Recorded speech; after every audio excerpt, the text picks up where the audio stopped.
Hey guys, Big Time Collector 01 here, back at it again with another action figure review. And today we'll be taking a look at the DC Direct Page Punchers Batman, both the regular and the Target exclusive version. So I got both of these at Target. These figures are something I'm really excited for. We just got this whole wave in. I only got Batman for now, but I really want to get Superman and Black Adam. And then we've also got these guys. We're getting a bunch of stuff at Target right now. We just got the Page Puncher wave, the exclusive. We just put up Superwoman, and we got Owlman.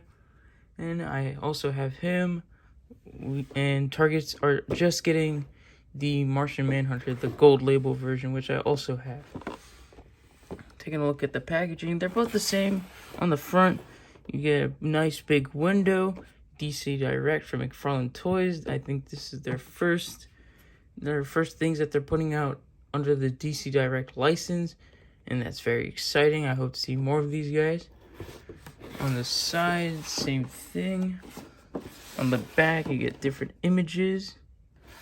And then here's the barcode for the regular Batman. And I do believe the regular wave shared the same DCPI. And then here's the barcode for the exclusive Batman. So yeah, let's get to it and crack these two open. Before I get into the accessories, I do want to mention that the comic book, the trading card, and the base come in these little baggies, so that's very nice. In my opinion, I really do like that. Before we take a look at the figures, let's take a closer look at their accessories. And that was a lot to take out of the packaging. So like you saw earlier, they're in like these baggies, so it does take a while. But you get these two DC Direct, I guess, because they're the same thing as the DC Multiverse figures. You get these two bases, same ones, and you get a Batarang with each same scope, just one's white and one's black. This one came with the normal version, this one came with the exclusive. A trading card, which actually surprised me. I didn't think they would come with one, but normal, exclusive. On the back you get a bio, looking good. And I do believe they all have the same image for the trading card. All the regular versions have all the same image. And they come with a comic book, which is really cool.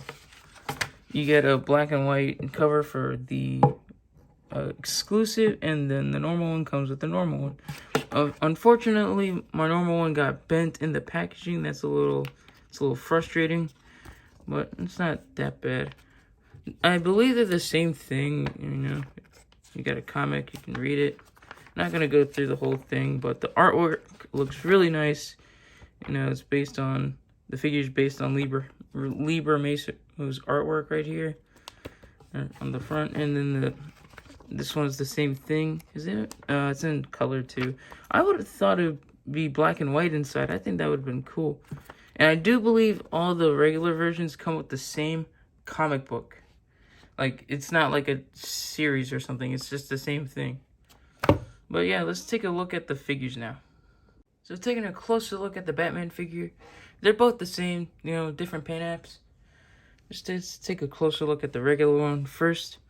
I gotta say, this is probably McFarlane's best Batman head sculpt. And I gotta say, this is probably McFarlane's best looking Batman. And I can't wait to compare this guy with other Batmans in the line. Get this awesome looking suit. I do love this, the chest emblem looks really nice. I do want to point out that the armor, like on the gray, isn't really gray. It is actually kind of a green. It's not bothersome, but like when you look at it too long, then you're gonna see it be green. But it's not horrible. I still think it looks really good, and I still think it's one of McFarlane's best looking Batmans. So, again, nice texturing and sculpt work on the suit. You get these little like pads here, looking great. I love this belt. You got the pouches with the logo painted nice in silver. More, padding on the legs. You get the boots. You get nice stitching sculpt work on there. Really like it. Looking great on the bottom. Whoa, you get these awesome looking treads on the bottom with the logo. That's really cool. That actually reminds me of the 2003 Batman.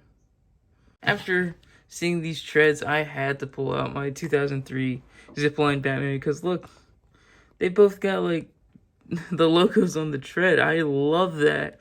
That is so cool. This is like one of my favorite Batman figures, and this guy's got similar treads. I love it. And then flipping him over to the back, I gotta say, this is probably the best cape we've ever seen from McFarlane. Like, look at all that. All the wrinkles and folds. That is great. It's kind of stiff, but it's not horrible. Look at that. You got like these seam lines going in. And on the back, you can see like the stitching. It's really, really cool. Mine's got like this dust on it. See if you can see it. It's got like this weird dust. But yeah, that is some really cool like detailing. I love that. Here's the back of the figure.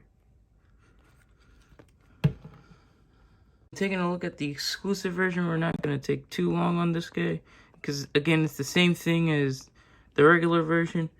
But this is cool. I always like this concept. This reminds me of the DC Collectibles Batman Black and White statues. I do have one of those, and I always love that series. And this reminds me of it very much. But this is based on, like the ink work or something like that for comic books. I love the cape again.